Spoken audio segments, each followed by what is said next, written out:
Reports کے مطابق لبنان پر اسرائیلی حملوں میں جاں بحق افراد کی تعداد 492 ہو گئی ہے اور 1645 زخمی ہیں۔ لبنان کی وزارت صحت کے مطابق جاں بحق ہونے والوں میں 38 بچے اور 58 خواتین شامل ہیں۔ بیروت پر حملے میں حزب اللہ کے سینئر کمانڈر علی کرکی محفوظ رہے۔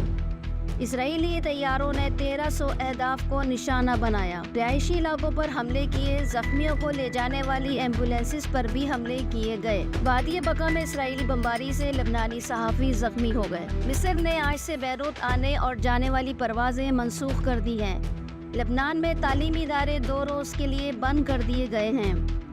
حزب اللہ کی اسرائیل پر جوابی حملے، 200 کے قریب راکٹ داغے گئے۔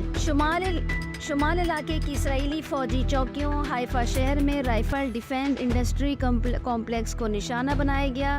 اسرائیل نے پورے ملک میں ہنگامی حالت نافذ کر دی ہے۔